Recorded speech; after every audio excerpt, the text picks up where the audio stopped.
जर भाजीला काही घरी नसेल तर बेसन घ्यायचं, त्यात लसूण वाटून टाकायचं व सर्व मसाले अद्रक कोथिंबीरची पेस्ट टाकायची आणि मस्त मिक्स करून घ्यायचं. आणि त्याचे ना पाणी टाकून चांगलं गोळा मळून घ्यायचं आणि त्याच्यानंतर त्याच्या शिंगोळ्या करून घ्यायचे किंवा छोटे छोटे गोल किंवा लांब असे सुद्धा करू शकता तुम्ही. मी तुम्हाला करून दाखवते कसं करायचे. हो का अशा प्रकारे करायचं आहे. तसं सर्व करून घेतलेत मी. आणि ते करताना थोडं थोडं बेसन वापरायचं, नाही तर ते चिटकून बसतील. त्यानंतर तेल टाकून ते जिरे टाकून घ्यायची, लसूण टाकून घ्यायचा, कढीपत्ता टाकायचा, थोडी अद्रक कोथिंबीरची पेस्ट टाकायची. ही पेस्ट मी तुम्हाला व्हिडिओ आहे माझ्या चॅनलवर, नक्की जाऊन पहा. ह्यात पण थोडी मिरची टाकायची, आपण मिश्रणामध्ये पण टाकली. आणि पाणी टाकायचं.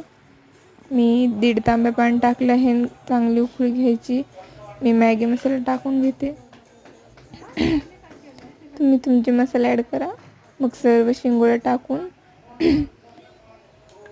छान प्रकारे त्याला 5 ते 10 मिनिट शिजवून घ्यायचं.